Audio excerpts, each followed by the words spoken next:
All right, we're back at it. If you are hearing this, you have once again tuned into the Consequence of Habit podcast. I want to start this off with an apology. I'm running late on this episode. This life thing has kind of gotten in the way of my podcasting, which is, well, I don't get paid for this, so it's fine. But I'm going to do the best I can to get out more content, try and get more episodes out. But with that said, I'm super excited about this week's guest. This week we have on Jordan Reasoner. Jordan's got just a crazy story. I mean, the man almost died in his early 20s because of an autoimmune disease until he took his health into his own hands. Really built a diet that saved his life. Since then, he's just been on this transformation, man, this journey of discovery, whether it be what it means to be a man, pushing himself physically, mentally, building businesses. He's an entrepreneur, and then losing them. And still showing gratitude because it's just part of his journey. So I found the conversation fascinating. I'm messing my words up again. I appreciate sitting down with him. So let's do this. Oh, before we go, start this interview, I got sponsors, everybody. I got some housekeeping to take care of. The first one's going to go out to my boys at Athletic Brewing Company. Boys and girls, men, women. I don't think they have children working there. So we'll say men and women. A huge sponsor of the Consequence of Habit podcast. It's my go-to. I'm a guy who likes good beer. I just so happen to not drink alcohol. And there's a huge void there until now. They got some amazing stuff, amazing products, amazing beers. I'm an IPA guy, so I always go with the Run Wild or the Upside Down. Those are my two go-tos. So thanks to them. If you guys want to check them out, put in the promo code, The Consequence of Habit only, promo code of JTFrank20, and get yourself 20% off your first order. Next supporter of the podcast, this one's a new one. This is their debut on the Consequence of Habit podcast. It's Banana Vital. These guys making a bar you can throw in your bag, your backpack. I don't care where you throw it. Just have it on you. This isn't a bunch of that artificial crap, everybody. There's 3 ingredients. You got yellow banana, green banana. Wait, hold on. Dude, 2 of the ingredients are both bananas? I think they're stretching saying 3. So you got green, you got yellow, and you got some citric acid. That's it. That's all you're going to get from these guys. Some pure, no BS stuff. You guys, you ever throw a banana in your bag and go to the gym? Good luck with that when your workout's over. When it's like trying to drink a banana smoothie that's been smashed in the bottom of your gym bag. Come on, you're better than that. Get yourself some of these Banana Vital bars. It's a non-GMO, gluten-free. It's all that good stuff. It's for all those people that don't like that extra crap. Anybody who knows things about bananas knows that they are good for gut health, something we're going to discuss quite a bit on the podcast. You're going to find Banana Vital at CVS, Amazon, and Wegmans, dude. That's, you're high class when you're rocking the shelf of Wegmans, dude. Good for you. All right, without further ado, I bring you Jordan Reasoner.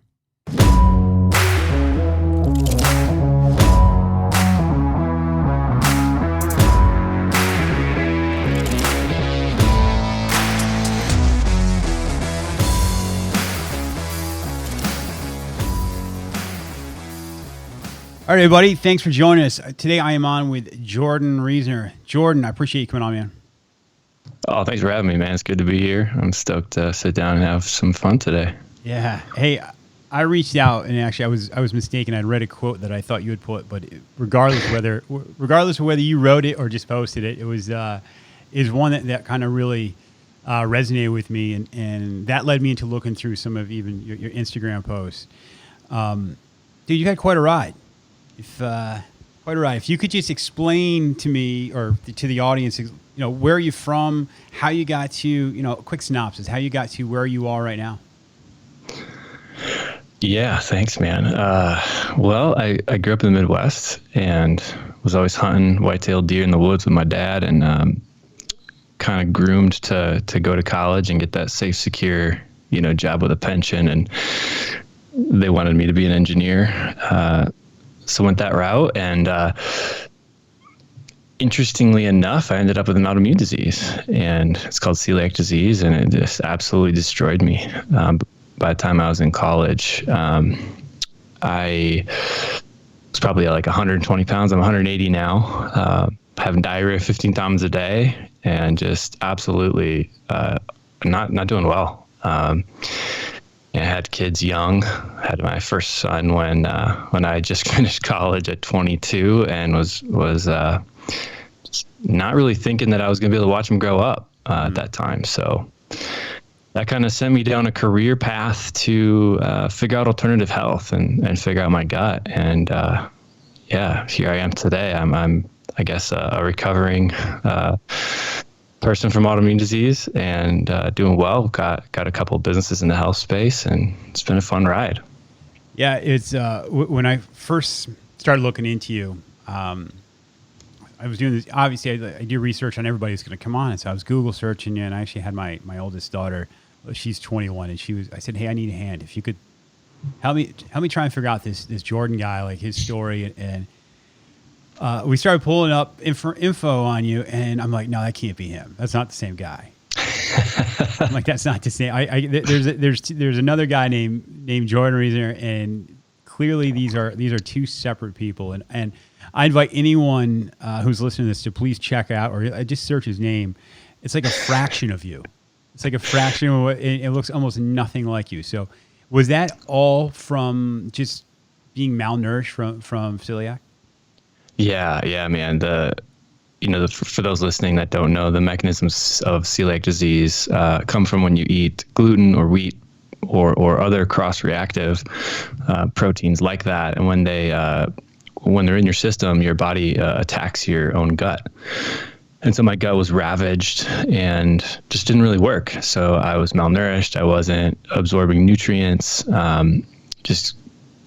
You had all these micronutrient deficiencies, couldn't keep weight on, and just constantly sick. So, and it took many years, even after I started to feel better, to finally recover my gut enough so that I could put a calorie in my body and actually get it, instead of putting a calorie in and say getting 20% of that calorie in terms of energy. So yeah, I had chronic fatigue syndrome, difficult times getting out of bed in the morning, just tons of issues related to the malabsorption and the celiac disease. And then my hormones were all jacked up. I had almost no testosterone, just a myriad of issues. And so, yeah, when you look at those pictures of me, I mean, it's hard for me to look at. It's hard for me to show my kids too. I just look like this skeleton with no hair. Yeah. And so at least I have the beard now. I look a little healthier with the beard. So Yeah, it's good. The beard. I wish if I could grow one, that'd be great. Yeah, you definitely have made quite a transformation. So, the whole premise of this, behind the name of a consequence of habit, is really anything that we're doing on a habitual basis and how it affects your body one way or the other. Now, you almost had no choice, correct me, but I'd heard in other podcasts it was a life or death situation for you when you ended up coming up with literally your own medicine. Yeah, man, I feel like I had tried everything. I had tried, the gluten-free diet was supposed to make me better, and it didn't, which was frightening. And I didn't understand why. And celiac disease was still relatively uncommon at that time. I mean, there was no gluten-free aisle at the store, Right. That didn't happen till later, probably 7 to 10 years later, where that really became more mainstream. And I tried everything: gluten-free, soy-free, dairy-free, corn-free, sugar-free. I tried pretty much everything that I could do. And then my doctors were kind of shrugging their shoulders like, we don't know what to do with you. Here's some prescription drugs, try those. They didn't work. And it just got to this point where I felt like no one could help me. And that's kind of a weird feeling, because we're groomed with Western medicine to feel like, hey, if you got something wrong with you, just go to the doctor and he'll fix you up. Right. And it's pretty scary to get to the point where your doctors are like, we don't know what to do. And it's you feel really alone. I mean, I just felt completely isolated and alone. Like, these guys can't save me. So what am I going to do? And I think that actually was one of the most powerful lessons in my life, which is that no one's ever going to save me in anything. And I had to take full responsibility for my own health. And I guess how I've framed it in the past has been that I had to become a CEO of my own health and take control of it. And I finally found this really obscure diet called the specific carbohydrate diet, or SCD diet. And there was a book about it, and it was typically used for people with ulcerative colitis, Crohn's, really bad bowel disease. And I tried it, and 7 days in, my diarrhea stopped for the first time in years. At my first normal poop, and it was the greatest day of my life.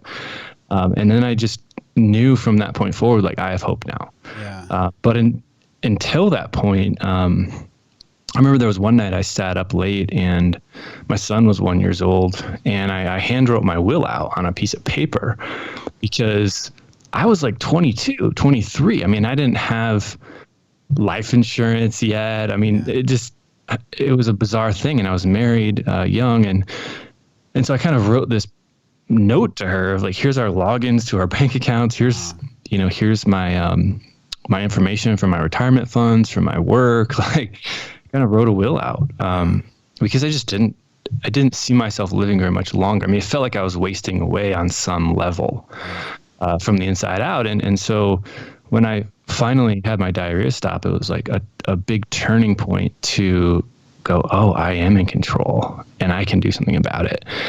I have hope now. And all of those things just unlocked a whole new path of empowerment for me, where I was like, oh, I have the ability to save myself. And that was a really cool moment for me to realize that. Yeah, it's, as far as diet goes, I mean, I certainly, the last word I want to use is lucky, but there's something to be said about it, you almost being forced to figure some stuff out and taking a personal responsibility. Like I said, I don't want that to come across as if you're fortunate in any way, because from what it sounds like, it was literally a living hell. But a lot of us, those symptoms just aren't severe. You might feel uncomfortable. You're like, maybe it's just something I ate. Of course, it is something you ate. It's probably the garbage we all eat on a regular basis. How are you today? What does your diet look like?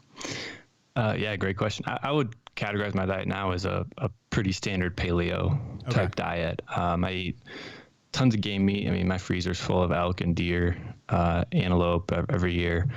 So I eat a lot of game meat, and it's pretty lean game meat, but then I also eat a lot of healthy fats. I get my carbohydrates mostly from starchy tubers like sweet potatoes, white potatoes, yucca, those types of things, and then fruit, of course. And then the only thing I don't eat still is nuts, but I still eat white rice and stuff. So I have a pretty evolved diet from what I was eating in the SCD diet, which I would categorize as pretty darn close to baby food, essentially. And it's a really standard paleo type diet. And what's cool about that, when you talk about consequences, right? I mean, that's a great word. The consequences of me, quote unquote, cheating on my diet, or the consequences of me having a cheat day, are pretty bad. I mean, if I put something in my body that, that maybe might make someone else a little foggy or a little bloated or maybe have some gas, for me, it's going to put me on the bathroom floor all night. Wow. And to me, the consequences of that are too great. Yeah. So when it comes to, health and doing cool stuff in the mountains and my body's performance in the backcountry and these types of things, I mean, my diet is just, it's fuel for me. And I don't have to worry about the desires coming up to cheat. I will eat a little bit too much chocolate now and then. But you're never going to see me go eat a big pizza or cake or something, just because the consequences are too great. Yeah. I understand them. Yeah. You talking about fueling yourself for the back mountains and your hunting is really one of the reasons I wanted you on here. Of course, I didn't even know about the diet stuff and the celiac disease until after the fact of researching you. You're in Montana now, correct? Yes, Bozeman area. Both. So the pictures, and please, anyone get on Instagram. I'm not sure some of your other social media, but just take a look at the pictures. I mean, I think I said this to Taylor Spike too when he sends pictures or puts up pictures from Oregon. But if you're not getting paid by the Department of Tourism from Montana, then you're getting robbed, because the picture's absolutely amazing. That level of hunting that you're doing now, that level of just being outdoors, is that something you picked up later on in life? I know you mentioned you did some hunting when you were younger, but I can't imagine it's at the level of what you're doing now. Yeah, so I mean, I grew up hunting and fishing in Michigan. I'm a fourth generation bow hunter in my family, so I started harvesting whitetails when I was a young teenager with my bow. And it was always a dream for me to come out to Montana out west, and I just always idolized those elk hunting TV shows, and my dad and I would watch them, and we just thought, man, that looks so cool, And I had never been out west. I had never been in the mountains. But when I met my ex-wife, we were in college, and she was from Montana. And so when we married and started having kids, we moved out west to Montana. And on many levels, it was a dream come true. And it was also a big challenge because, I mean, there were a lot of doctors who told me, hey, you're going to have this thing for the rest of your life. There's going to be things you're not going to be able to do. You're probably not going to be able to, do things like go on runs, or you're probably not going to be able to work out. You're probably not going to be able to have a lot of energy. You're probably not going to be able to gain any weight. And they just kind of put this sort of a sentence in my mind, like a prison sentence in my mind, and I believed it. I adopted it. So when I moved to Montana, I knew nothing about elk hunting. I knew nothing about hunting in the mountains. I knew nothing about fieldcraft in the backcountry, and all I knew was how to shoot my bow and arrow, and I was real good at that, and just hungry to learn. And so I spent many years just bumbling around trying to find out how to do that stuff. And there was a very steep learning curve, but to be able to get my body in good enough shape to go do 10 miles a day for 7 days with my bow and arrow, chasing elk around at elevation, it took a lot of it was more mental than physical. I mean, sure, it was a lot of workouts, but it took me a lot to get rid of the story that I wasn't going to be okay. It took me a lot to get rid of the sort of life sentence that I had adopted from these doctors and just go like, no, I'm fine and I'm okay. And I had a lot of fear, going in the mountains, and most of it was by myself. I primarily hunt solo and go in the mountains solo, but I love it. And then that passion and the heart that I have to be out there just helped me push through all those limiting beliefs that I had around just not being okay. And then if I push my body too hard, I'm going to get sick again. And that was more difficult than all the training I did to be able to go and do that kind of stuff. But man, I love it. I spend, probably like 45 nights in the backcountry just during hunting season, and put on over 1,000 miles a year in the mountains. And man, it just fuels me. I love it. So was it just the time being out there that flipped that script from being not a victim, but just having a ceiling on what you think you're capable of? Like what was it you think that made that difference? And would that have happened if you weren't in just geographically located where you were? I don't know if I would have had the drive to do it if I wasn't chasing my dream of hunting in the backcountry, and harvesting elk with my bow and arrow, and that depth of passion and desire drove me to push through a lot of fear. And I mean, it just takes a lot to push through fear. And so nothing against whitetail hunting, I still love it. But for me to walk 100 yards and sit in a tree stand, it's very difficult to do that all day in its own right. But it also doesn't require me to be in the shape that I'm in to be able to do 7 days in the mountains. So I think that the passion drove me, but at the end of the day, how I got through it was what I would call just collecting reference points, almost like I was collecting medals or something, Right. in my mind. And so I would do something that I didn't think I could do. And once I did that thing that I didn't think I could do, I just collected that reference point. Like, you did that and you were fine. You were okay. Let's see what else we can do. Right. And, I can remember like my first hunt was a 50-pound pack, and I was only going 1.5 miles in, and I thought I was going to die. I mean, it was so hard. And, I think there was an intention around collecting these reference points. And one of the things I did was a ton of Spartan races. I think I did 12 Spartan races in a period of a couple of years. I was traveling around doing them. And it was just like, okay, I just did a 13-mile Spartan race. I just did, a trifecta. And then it was like, can I do a trifecta in a whole weekend? What if I did that? What if I did it? So it went from like, can I do a trifecta in a year? And each of the races was so challenging and such a big thing, but it collected another reference point. So then it escalated. Like, what happens if I do a sprint and a super, which are the two longer races back to back on a Saturday, Sunday? And then what if I did all three? What if I did trifecta in a weekend? And then it got enough reference points of Spartan races where I just felt like, okay, I've got that. That season of my life is complete. And then I did a 26-mile ridge run here in Bozeman in the Bridgers. That has something like 10,000 feet of elevation, I think. And it was just like, wow, I did that. Okay. What else can I do? Let me try to do a 7-day hunt where I do, 10 to 15 miles a day. And I got through that, and just collecting them, and it created a whole new belief system about myself and what my body can do.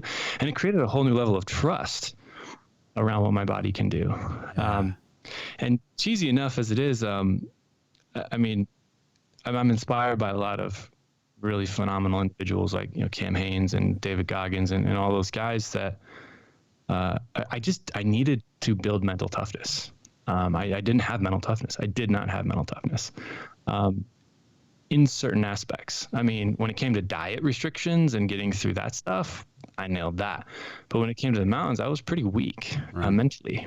And I remember Goggins said something a long time ago about, pushing past the 40% rule. Like when your mind starts to think and make stories that, you're going to die, or that your body's not capable of doing something, that's when you're actually at 40%. And when you get 100%, you actually will die.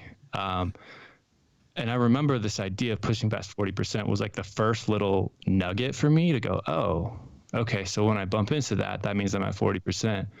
So if I'm 5 miles into a hike, I'm only at 40%. I can at least do another 10 or 15 and I'll be just fine. Right. And I started to use that because I'm an engineer, and I like that kind of data stuff. And man, that just collecting those reference points just changed everything about what I felt like I could do. A lot of the stuff you describe is you have to be comfortable with being uncomfortable, right? So you have to. Do you think in a strange way of suffering through your celiac disease and being uncomfortable for the amount of time that you were, was an asset at some point? Oh, for sure. I believe it's one of my superpowers now. But I'll be honest, I lose it at times. I mean, there's times where periods of my life where I've been too comfortable and stopped flexing that muscle, or stopped working that muscle out of being uncomfortable.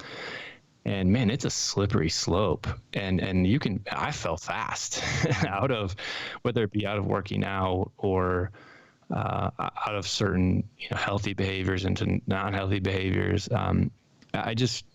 I would say yes to superpower, and discipline is also something that I tend to do well with. But if I get out of it, man, it's a slippery slope, and I can lose it quickly, and I have to work to get it back. I feel like it's just one of those things. Like if you get out of the gym, you're going to lose your muscle, and you got to start over. That is one of the pressures of it too, especially if you're vocal or you're out in somewhat of the public eye talking about it. Because then there's an expectation like, hey, this guy must live in the mountains. He must be doing Spartan races all the time. And our default mode is being comfortable. Like I'd read something yesterday. Hey, motivation will only take you so far because we're all motivated to be comfortable. That's really deep down what a lot of us would. Your body's trying to self preserve, and so to take yourself out of a comfort zone from here on out. You look at a guy like Goggins or any of those guys. I mean, Cameron Haynes, the people that wake up and do that shit every single day nonstop. They're unicorns, right? Like they're not the norm, and they're great to look at, and it's great to be motivated from them. But your everyday person, that's a tough way to live life. How do you feel mentally? What are some of your bad habits, if you don't mind talking about them, that are go to your default mode once you start letting yourself, like you said, slip? Yeah, good question. I would love to hear your opinion on some of this stuff too as we discuss this. But I think what's interesting to me is I've gotten to a place in my life, and this is where I'm at as a man now, where I had to take a hard look at anything that I was doing in my life and really get curious about it and explore why I was doing certain things. And to be honest, like at some level, I was lying to myself a lot. And to categorize it, I would call it the transition from being externally motivated to internally motivated. And I went through a period in my life a few years ago where I did the whole I lost everything thing that people do sometimes. Country song, lost the girl, lost the business, lost my money kind of story. And it really brought me to my knees and forced me to just put my face in it and then kind of look at all my stuff. And I think that was a beautiful gift to lose everything. I wouldn't change it because I realized that the majority of things that I was doing in my life, they were externally motivated. And by losing it all, I sort of lost my identity. Like, who am I? I was orienting myself to all this stuff that actually wasn't important. And there's actually a whole field of psychology, like Carl Jung has this whole field of psychology. If you ever want to geek out on this stuff, there's a whole field of psychology on it, and it's about the transition from boy to man. Or there's this really good book where these folks took and sort of caricaturized Jung's work, and it's called King, Warrior, Magician, Lover. And they kind of make it a little easier to understand for me, like my regular mind. And it's about the transition from prince to king. And so they categorize it as a transition from prince to king, which to me is like externally motivated to internally motivated. And even, looking at like, okay, my Instagram posts, it was a behavior that I sort of wrapped a story around, like, oh, I'm inspiring people. I get all these messages from people that are inspired, that maybe are inspired to go in the mountains for the first time or whatever. And the truth is that I was very externally motivated to be in the mountains and take that cool photo and post a cool quote and some deep thought. And, the likes felt good. Yeah. And if you do go look at my Instagram profile, you'll notice I haven't posted in about a year because I was taking some time away from creating content on there because it wasn't coming from a really internally motivated place. It was, if I really was honest with myself and not lying, I would be out in the mountains having this amazing adventure and pause and think like, oh, this would be a great shot for Instagram. And it was sort of bleeding into the purity of my life, like the purity of just being with my kids or the purity of being in the mountains and being on a hunt. The act of capturing it for an external reason to look cool or whatever. I just had to own all that. And while I was working out, part of why I was working out, I could make up all these reasons about how I was feeling. But the truth is, like, there was still a part of me that just wanted to look good naked and, right. Look jacked or whatever. Yeah. And it took me a while. I had to sit in that for like a year and a half, really being uncomfortable and not knowing how to orient, to finally start to feel the desire to do things from an internal motivation. And how I would categorize it is like, it's difficult to put words to, frankly, but the way that I've tried to articulate it, and I'm no guru, I'm just a regular dude, but it just feels like I was given life, this gift of life, and in this gift of life, I have a potential. There's a potential that is available to me that I could reach. And I just got to a place where I felt the responsibility of that. I felt the responsibility of like, I need to show up for the world, for my kids, to show up and just honor that potential that I was gifted with. Otherwise, I was throwing it away. And that is the only purely internal motivation that I've been able to tap into. And that has driven my workouts now. That has driven me experiencing the mountains differently and my kids differently. But I just had to question a lot of my behaviors and pause and go like, man, that's the prince. The prince is just wanting likes. The prince just wants to kill a big bull.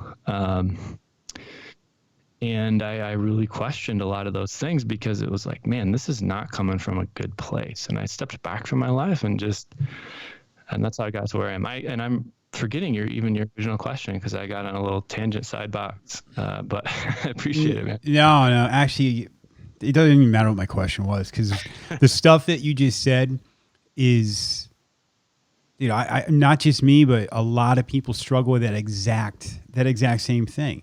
I started this process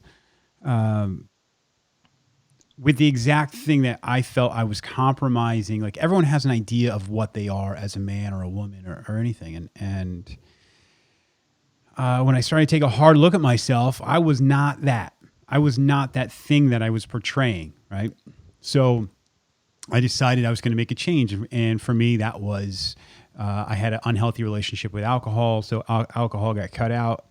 But I know exactly what you mean when you say, what is your motivation to do what you're doing?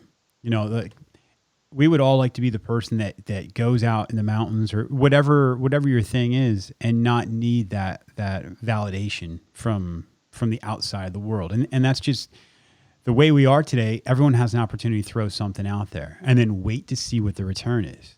Mm-hmm. And that's a scary prospect because, first of all, the world, especially in social media, sucks. And so you can get a lot of and if it's your ego driving you to put that stuff out there, the responses, whether they're good or bad, are both unhealthy, right? So you can have 1 million likes and have one dislike, and you're like, that son of a bitch. Well, like how could you? But the good likes are just pumping your ego, and I say that as if I've got it figured out, and I'm far from it because this project is somewhat new, and I have been victim to it. Something fierce. Like I throw something out there, I'll read like ego is the enemy, and it's having the discipline of action to follow through on doing the things that you have to do, like stepping away from Instagram for a year, and really question yourself, and like you said, just sitting with yourself and being uncomfortable. Because that's the same reason people do, whether it's social media, whether it's drugs, alcohol, workaholics, whatever your vice is. My experience is because we have a hard time sitting alone with our own thoughts in our head. And I think that's one of the things about being in the mountains to me seems like it would be a really good way to start filtering through some of that crap and figuring out exactly why you're doing what you're doing. Yeah, I would agree. And I think some of that is part of why I love to hunt alone and spend a lot of time in the mountains alone. And at the end of the day, when you're out there, there's just something relaxing and peaceful about orienting around just food, water, shelter. I'm out there. The only concerns I have in life is chopping wood and carrying water and making food and then chasing after some animals, or even if I'm just camping or shed hunting or whatever, the simplicity of that, man, it feels good.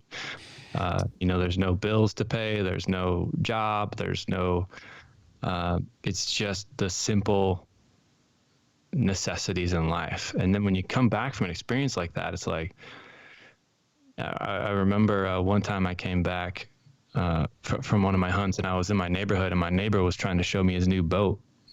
And I just was like, that's cool, man. I'm really stoked that you're happy like that. I love that you're happy, but I could just care less about a boat right now. Right. I don't know.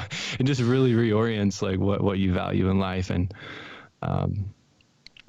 it's interesting. I think I've had my own battles with addictive tendencies and behaviors, whether it be alcohol or too much chocolate or, whatever it might be. Instagram likes, to me, a lot of those things come from the same place. But I think what I really realized is that I think I got to a place where I realized I had created a life and a set of conditions in my life that I frequently wanted to escape from. And that was also the prince in me, the boy in me that just wanted to run away. And like whatever substance, alcohol is an easy one for me to just pick up and just boom, I'm escaped. Gone. And in that transition from prince to king, I think that part of that for me was, I imagine everyone's experience is different, but part of that experience for me was facing the uncomfortable things in my life that I did want to escape from, and then going like, okay, so this is in my life. I've created this, and I do really want to escape from it in this moment.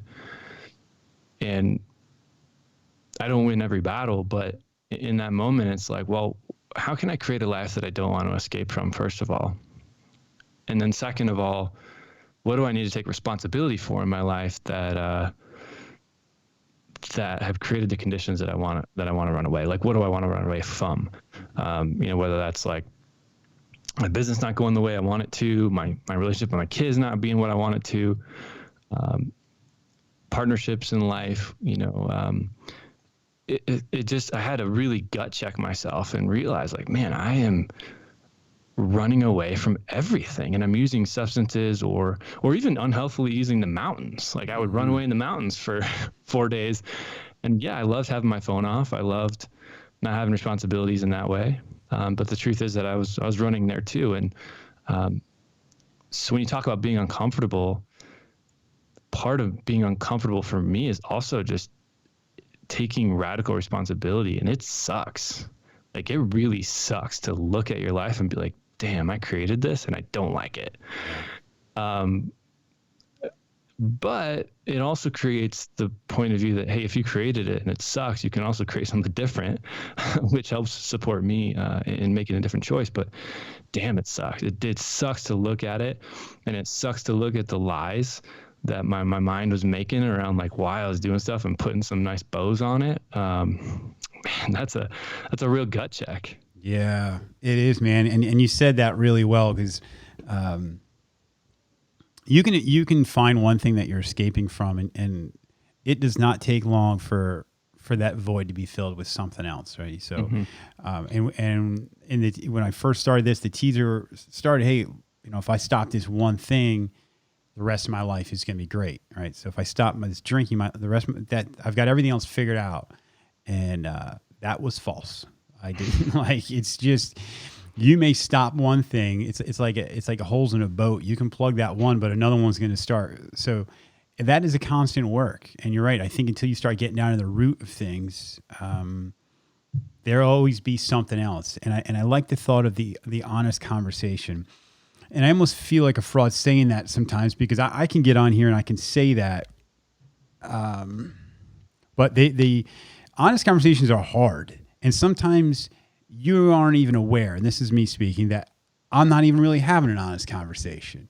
And and sometimes I need to be called out on that, because we surround ourselves by people that will validate us and make you feel authentic. And I even like that you said that,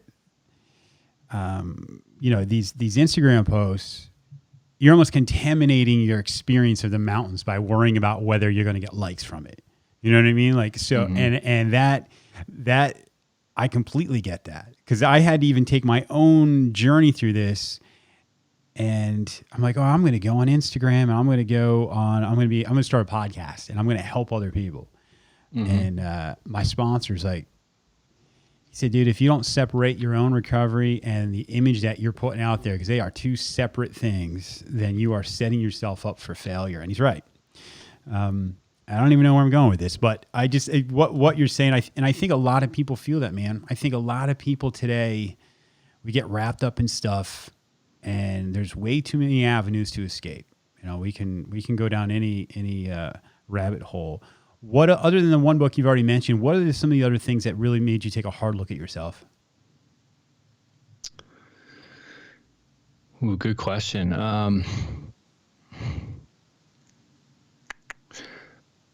The King, Warrior, Lover, Magician book, which I have right here.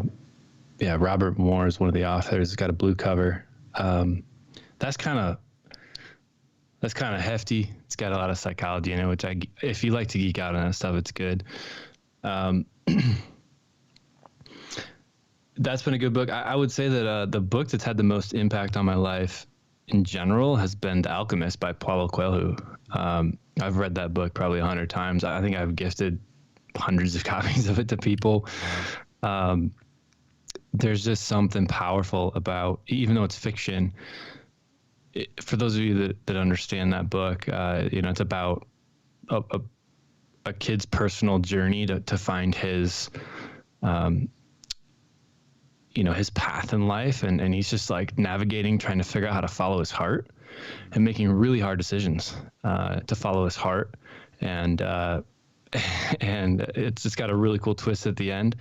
But one of the powerful themes in it is just trusting that your story is being written, by a greater hand, and just trusting that whatever happens is happening for you. And I think that just helps me relax around the crazy stuff going on in the world, and I have that actually tattooed on both my biceps. There's a term in that book called maktub, which means it is written.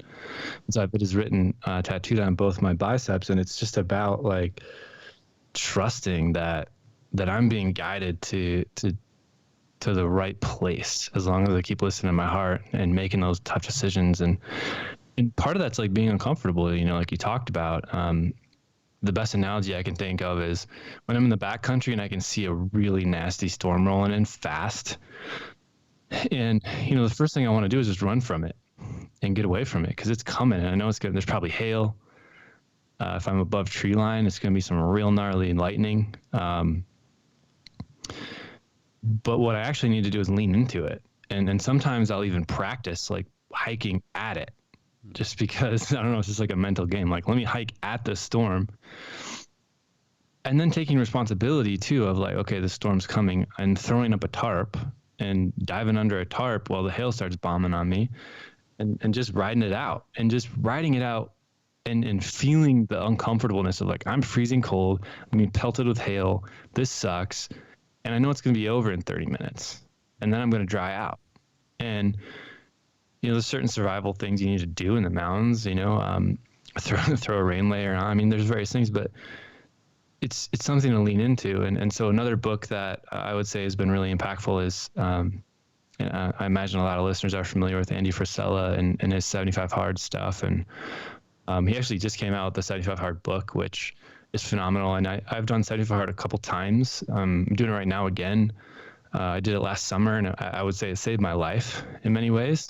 Pulled me out of a really dark place last summer. So if you can get a hold of a copy of 75 Hard, it just came out, and it's really tough to get a copy of it. But if you can, that book is really, really powerful too, just in terms of it's super short, quick read, and it's right to the punch, and can really help you get moving on some new behaviors to create different positive consequences in life. Are you a spiritual guy? I am. I've had an interesting journey with it. My parents raised me, and my mom raised me in a Lutheran environment, and man, it got to the point where it was, if I didn't go to catechism and stuff, I wouldn't get my allowance, and it just got to a place where I disliked religion, and I pushed it out of my life. When I got to college and stuff, I just pushed it out of my life completely. And in my late 20s, I think I just got back to a place where I was like, spirituality is a big hole in my life. Like I don't care if you're Christian or, if you identify with whatever religion it might be or whatever faith.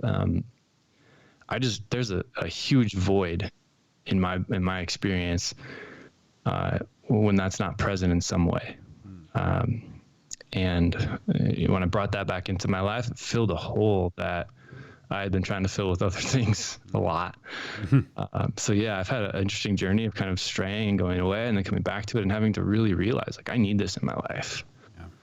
Yeah. So yeah, it's been, and The Alchemist is a great book for people who are looking for a journey back to spirituality too. Cool. Yeah, I'm actually gonna link all the books that you've mentioned here onto this because they all sound pretty cool. What's your day like? I mean, now that you're not throwing this stuff up on Instagram, what's your normal day look like? Well, I'm an entrepreneur. I've got a couple online businesses, and so I work from home, which is a huge blessing. I've got 2 kids. They're almost 12 and 10. Yeah, my typical day, like today, I picked I got the kids up and I took them to camp. They're at summer camp right now, but typically I like to wake up and have a little quiet time. I really like quiet time for about an hour just to reflect if I want to read something or journal some stuff or just think about my day and what I want to get done today. I focus on that and then take the kids to camp. And then I typically have meetings and work throughout the morning. I always go for a run at lunch. I love running at lunch. So I'm doing 75 hard again right now. So for those not familiar, 75 hard, part of it is 2 workouts a day, one being outside. So I typically do a 45-minute run of some kind at lunch. And then I have a lot more client work that I do in the afternoons. Pick my kids up, usually have a great dinner, and then I typically do another workout after my kids are in bed in the evenings. I love working out in my garage by myself in the evenings, in the dark. And I don't know, there's something about it. I know some people love to get up and work out as soon as they wake up, and that's just never been my jam. I love those late night workouts. And I think a lot of it is because, and you maybe can relate to this, like 5, 6 o'clock at night, a lot of times that desire to escape hits, whether that be wanting to pour a glass of whiskey or whatever it might be. And I find that I can go work out in that space and just kind of let go of the day.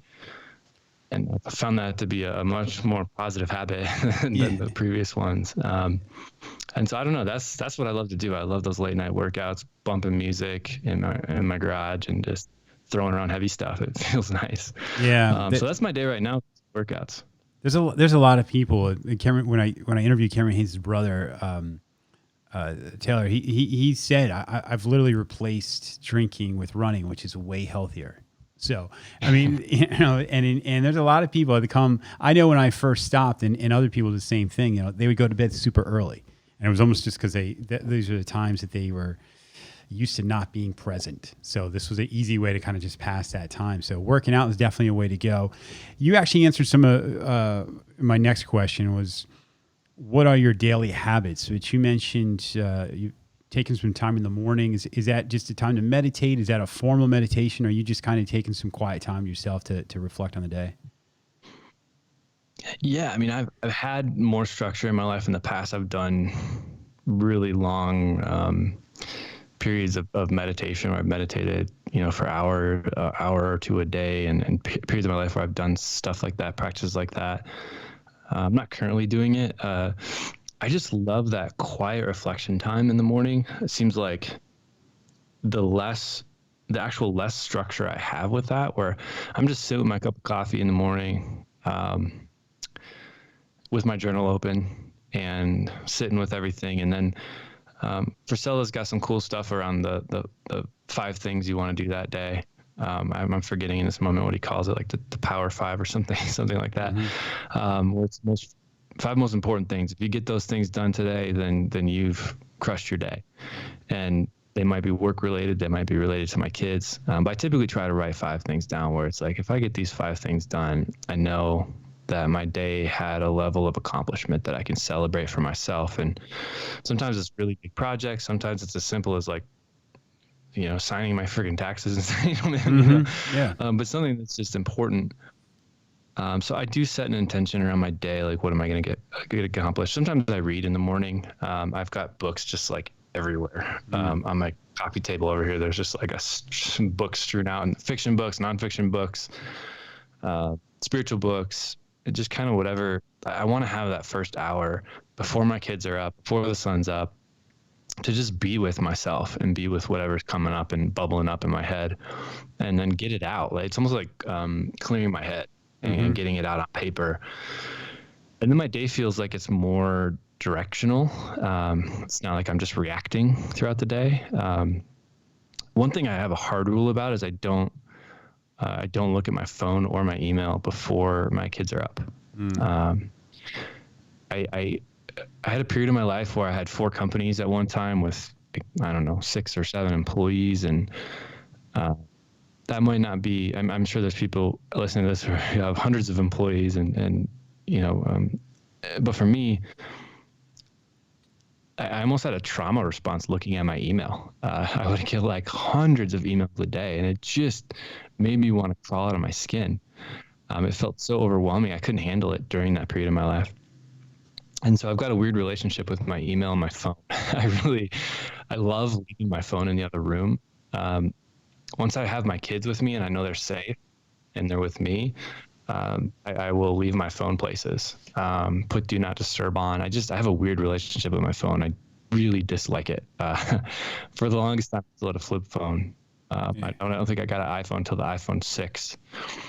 And so that's important to me, is just not letting stuff in the morning at first. Like that's, I guess, if I were to define it, like not letting anything into my world until I've sorted through my own world. I've spent too much of my life just reacting to everything, reacting throughout my day. Yeah. And it's a ride I go on, and I dislike it. I mean, it just doesn't feel good. You know what I mean?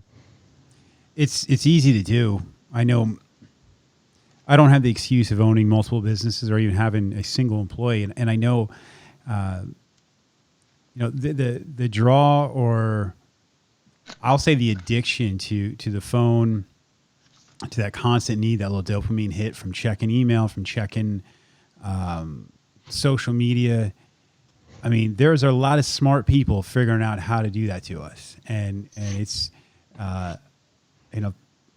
it can be a stressor, man. It can be a stressor on a family. And I got on here and talking about habits and stuff I'm trying to change. And I was trying to pick one to go with, like, once a week. Hey, this is going to be a new habit, and I'm going to try and just throw something out there and document how it goes. And just even having this conversation here has solidified the fact that leaving my phone, not touching it until, say, noon, and then really limiting that time. Because you have this thing, you want something to grow. And, getting people to follow you on social media probably isn't the exact way to make it happen. It's actually just having quality content and putting things out there. And but man, it makes you feel productive even though you're not being productive. Yes. It's a weird dynamic. But even going into that, you've got some pretty heavy hitters following the Jordan Reisner story. I mean, you've got how did that happen? I mean, you've got Rogan following you. Was that just an organic thing through hunting? Like, how's that happen? Oh man, that's a funny story. Well, one of my companies was I built a food company called Humble Foods that was freeze-dried paleo meals that actually tasted super good. And part of that was because when I came out to Montana, I had never had a freeze-dried meal before. We didn't do that in Michigan. We would go in the tree stand and pack a sandwich or whatever, and then or come out of the tree stand and have lunch. And when I came out west, everyone's got Mount House, and freeze dry. I'm like, what is this technology? Like, what is this stuff? And like, oh, you just put hot water in it and it rehydrates. And I was like, this is really cool. And it was foreign to me, but then I quickly realized that I can't eat any of this crap. Yeah. It's all processed. It's all full of wheat and gluten and MSGs, and it would just make me violently ill if I tried to eat it. And so then I started doing these longer hunts. Like my first one was 3 days, then 5 days, and eventually graduated up to like pretty much just always doing like 7 or 10 day hunts at a time. So I'll go in for 7, 10 days, come out for 7 to 10 days, go back in. And I was just like, what am I going to eat? What am I going to eat? You literally can't pack in enough bars. Like, for example, I like Epic bars a lot. Their bison bar is great, but they're freaking heavy, man. If you pack those in, I'd have like 35 pounds of food for 7 days. So freeze-dried food, I needed to figure it out to have light enough food. And so I started buying freeze-dried ingredients, just the ingredients, like organic chicken, broccoli, zucchini, carrots, sweet potatoes. I just started buying them in these tins from various companies.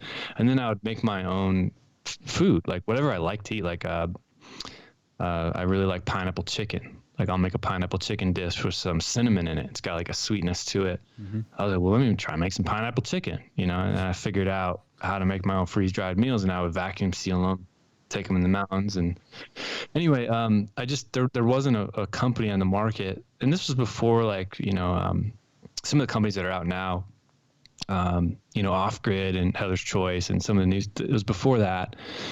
And so I just decided, my buddy Steve and I, who had been my business partner for 10 years, I mean, we were always just building businesses. And so we said, let's build this food company. And we built out Humble Foods, and we had contracted a manufacturer to produce it. But we ran into a lot of manufacturing issues. I mean, at that time, there was really only 2 companies in the United States doing freeze-dried food. Mm-hmm. And, one of them had 90% of the market share and would not co-pack our stuff, of course. So the other problem is that there was no supply chain for healthy ingredients. So there was no supply chain for organic zucchini. There was no supply chain for, grass-fed beef. There was no supply chain for organic chicken. And so we had to spend all this time and energy, like literally buying like 10,000 pounds of, organic chicken from a farmer and then getting it freeze-dried. And there's not a lot of freeze dryers in the United States. They're a very expensive piece of equipment. Long story short, we launched Humble Foods. We did a production run of 1,000, and we just paid for it out of our pockets, and then we sent it out to anybody who we wanted to get feedback from. So, like Aaron Snyder and just people we respected, people we were learning from in the backcountry, just basically people we really wanted to get their opinion. Like, hey, is this stuff good, or is it junk? Does it make you feel good in the mountains? Because it makes me feel good in the mountains. So I want to see if it makes you feel good in the mountains. Like, you can actually poop in the mountains. You can actually have a lot more energy, put fat back in there, just everything that we had learned about nutrition and how to fuel your body in the backcountry, we applied it to this food. And it was low carb, high fat, which is another thing. We had fat packets we were putting in there that no one else was doing it. We sent it out to Joe Rogan and just all these people we respected, and they were all trying our food. And fortunately, we got great feedback. Everybody loved it. And then, man, we just had an incredible, 2.5 year stalemate of just trying to build out the supply chains for all the ingredients for our food and to get them manufactured. And so it's still kind of on hold. And so,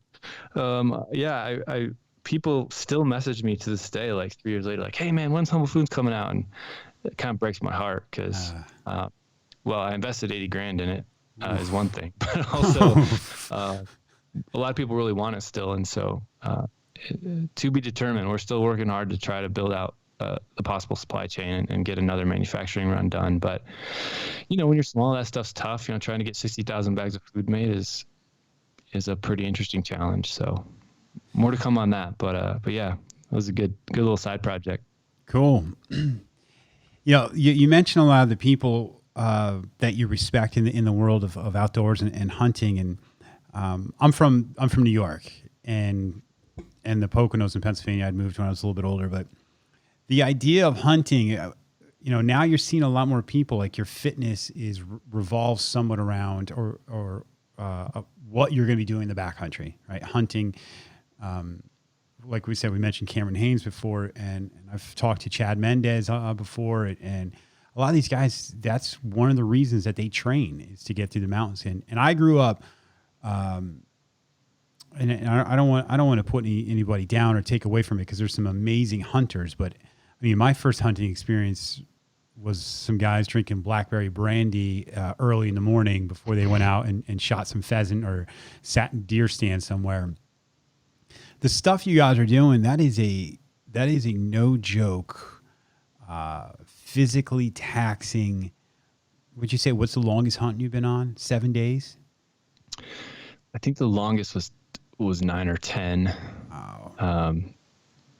Yeah, but for me, just fortunately with the way my businesses are, I was able to do a lot of like 7 in, 7 out, 7 in, 7 out, 7 in, 7 out until everybody I was hunting with was tagging out. So is that it's really fun. Is that your main goal around your fitness right now? Is just your ability to get around in the mountains? Oh, 100%. Yeah, 100%. And to your point, I grew up whitetail hunting in the woods in Michigan, and I still go back sometimes to my uncle's 20 acres and hunt that just for nostalgia, and that's where my dad's ashes are and stuff. And man, they are equally difficult. Sitting in a whitetail tree stand in the freezing cold for 14 hours, 12 hours, it's extremely physically taxing. I mean, you can be incredibly sore. I've been incredibly sore from trying to stand still for 12 hours. Your feet get cold. I mean, it's mentally tough. It's physically challenging. It's its own beast. And then going in the mountains for 7 days and doing 10 or 15 miles a day or whatever it might be, that's its own mentally tough, physically challenging task at elevation. I mean, they're just polar opposites in some ways, but they both require extreme mental toughness and being uncomfortable. I mean, you're uncomfortable in both scenarios. But yeah, in terms of training, I just train to hunt. I mean, that's a lot of why I do what I do. And, I would never choose a workout over just being able to go in the mountains and shed hunt or hike or whatever. I'd rather just go do that than go on a run or go on, train in my garage. But when I'm not doing that stuff, I train for it. And I got to a place where I just wanted to be able to do whatever I wanted to do in the mountains and not ever be hurting or injured or, like there's been so many times where I'll be in the mountains during September and I'll hear a bugle over the next ridge and, maybe I'm already 10 miles in that day and I'm kind of looking at it like, do I want to go over that ridge? And I love where I'm at now. And it took me a long time to get here, but I just love where I'm at now where I can go, I'm going over that ridge, and, it's just, man, there's something about having no restrictions and no limitations where I can just follow the hunt where it takes me and not have to question, like, am I safe? Am I going to be able to make it? Am I going to be able to get back to camp? Am I going to be able to get up tomorrow and do it again? And I just found that, running just helps me be able to keep my heart rate down and put on a lot of miles in the mountains in a day. And then lifting helps me make sure I can carry a heavy enough pack. And there's just some kind of a nice balance there where if I lift too much and don't run enough, my cardio's not there and it sucks. It's really miserable. And if I run too much and I don't lift enough, I'm okay until I have to pack out an animal. And then I'm just destroyed packing the animal because I'm not strong enough. And so I've found kind of a happy medium, running and lifting just seems to be the great combo for me, uniquely suited to be able to do what I want to do in the mountains without ever having to miss out on an opportunity or the worst thing to me would be having to leave a hunt early, unsuccessfully because I'm too tired or too sore, or I bonked. We call it Yeah. bonking. Like Yeah. you Yeah. just totally crash in the mountains and you got to hike out. Yeah. That's a cycling term too. I grew up racing bikes, and the bonk was something you dreaded. So, It's crazy when it just hits you, man. I mean, and it's kind of unique in that it's not like it's in a you could say like, oh yeah, these exact situations come from these circumstances. It could be day 2, all of a sudden you just bonk. yeah. Mile 5, you just bonk, and crazy. There's not much coming back from that. I had a funny story where I was doing an adventure race with a guy. So it's mountain biking, running, canoeing, and you're orienteering the whole way. And I kept telling him, I would say it was a, I don't know, 8 or 12 hour race. I kept saying, hey man, you got to eat, you got to eat, you got to eat. And he just wasn't eating.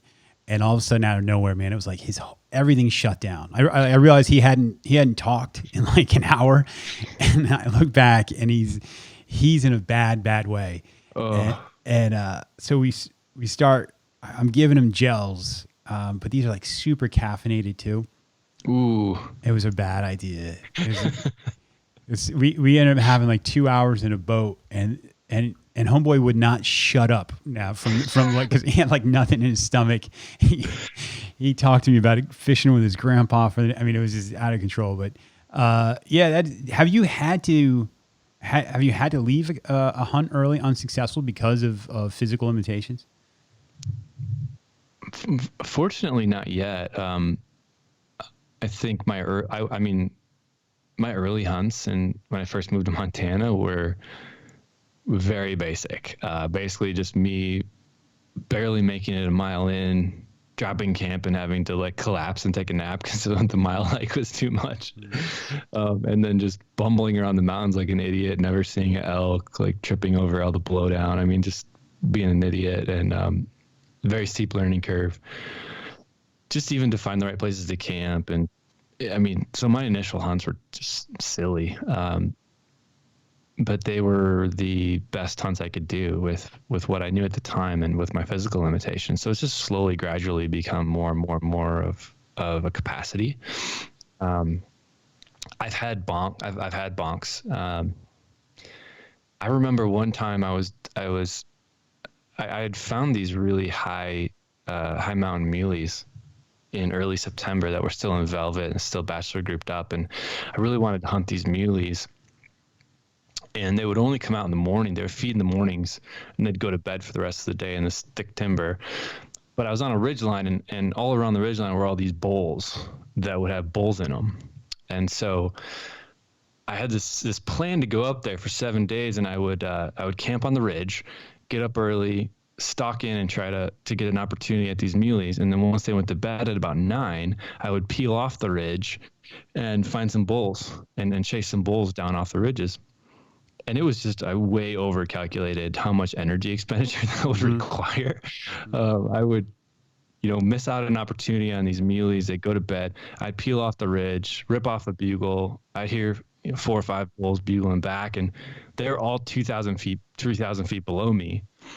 And so I just bomb off this ridge, going into these bulls, chasing bulls around. And a couple times I had opportunities, a couple times I blew it, a couple times, whatever stuff happens with when you're solo hunting elk, it's challenging. And this is all in September when it's hot, still hot. And that year was really smoky too. So it's challenging to breathe and everything. But anyway, after enough days of bombing off that ridge, dropping 3,000 feet, coming back up 3,000 feet at night to get to my camp on this ridge, day 4, I had bombed off the ridge into a bowl I'd never been in, and I was trying to loop back up to my camp after being exhausted, and I got cliffed out. Which when you get cliffed out, it's an expression where you're trying to maybe take a trail or take a game trail or something to climb back up, and all of a sudden you run into a cliff where you can't proceed forward anywhere, unless you had a grappling hook or something. So I got cliffed out, and I remember that was the straw that broke me mentally in that moment. I just didn't feel like in that moment I had the energy to get back to camp that night. Man, I remember I just broke down crying, and I was like, I'm so exhausted. It was my second hunt too. It was, so I'd done a 7 day hunt, came out for like 5 days, and then went back for seven. So I was already pretty tired. I lose a lot of weight during hunting season. I probably lose 20 pounds. I get Wow. really low body fat during hunting season. So I was already pretty depleted. And man, I just bonked. I laid there and I was like, I can't make it to camp. I can't do this. And none of it was true. And I have one of those Garmin inReaches, and I pulled it out and I was like, what am I going to do? Like tap the button and be like, hey, come get me. I'm tired. I'm tired. So like, Like, what's broken? Nothing. yeah, My will to move. yeah. And that's the thing too about like being solo and just not having another person to be like, dude, you're fine. Or not have someone else be there to just be like, hey man, you're just tired, man. Let's just rest for a minute. It's just, you get in your own head, and it's like, Yeah. I get in these loops. So anyway, I'm laying there and I pull out my Garmin and I'm like, this is ridiculous. I'm gonna tell these guys I'm tired. Like, this is so dumb. So I put it away and I was like, man, I just take a nap right here. And I was like 7 at night, something like that. And I just took a nap and I just let my body sleep. And I woke up at like 9 or 10. It was starting to get dark and I felt fine. And I ate some bolts, big bolt energy to download into my body. And then I just looped all the way back the way I came, all like a 5 mile loop all the way back, and got back to camp at like 2 a.m. and I was fine. I hunted the next day. And I say I bonked in that moment, but it was really a mental bonk. But I have seen guys actually bonk where, they're laying on the ground shaking. Yeah. They're speaking gibberish. And in my world, bonking is kind of a combination of like dehydration, running at a calorie deficit for too long. And especially you throw stimulants in there like caffeine or whoever else, might take other stimulants, man, that's a bad combo. Oh yeah. And people just lose their minds. Like, they don't know where they are. They're disoriented. They're speaking gibberish. You don't understand what they're saying. They don't know where they are. They don't know what day it is. And yet they're walking and talking. Yeah. It's just so bizarre. And it's really just a combo. Like, we need to get these people rehydrated and get some carbs back in their body, get some fat in their body, and ride it out. But yeah, I don't know. I'm usually solo, so I get in my head too much, and I have to talk myself off the ledge.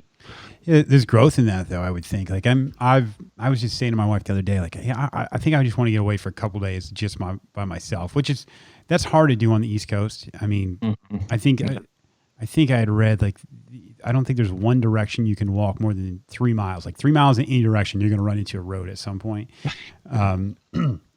But that's got to be a pretty cool thing, or at least, I don't know if cool is the right word, but an opportunity for growth, I'd say.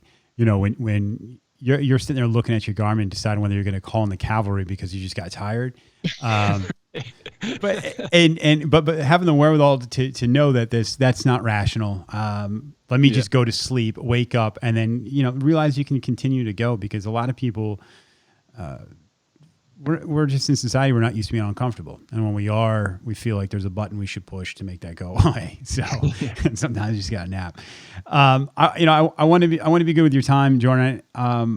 One last thing I would say, if you had some advice for 22-year-old Jordan, having gone through what you've gone through, like you said, losing a lot of it, coming back, what would your words of wisdom be to that 20-year-old Jordan?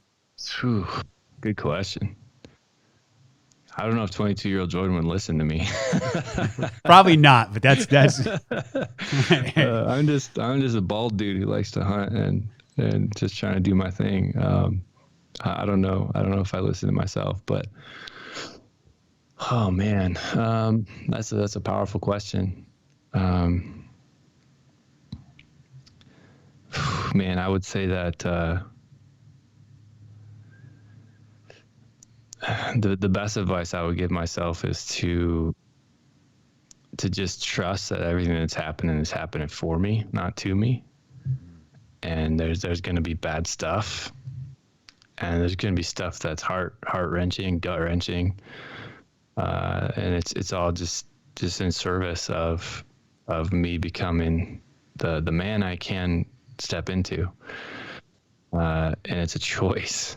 Yeah. And just to hang in there and weather the storms. And man, I think that the best thing I would have been able to communicate is just to keep practicing not getting too high on the highs and not getting too low on the lows, because there's always gonna be highs and lows.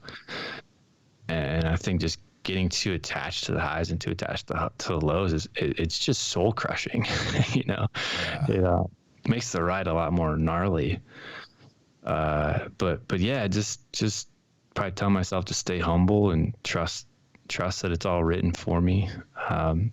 Read The Alchemist more, and just keep being curious about why I'm doing certain behaviors. Be curious about, question if I'm lying to myself, because I spent a lot of years lying to myself, and that's just something I wish I would have started to change a little earlier. Dude, that's really powerful, man, and that seems to be a theme from a lot of people. You know, they say they to include myself. You spend a lot of your life thinking you're the smartest guy in the room or knowing what's going on, and the wiser you become, the more you realize you don't have a clue. And you know, yeah. So yeah, I don't know anything. That's what I'd probably tell myself. Yeah, right.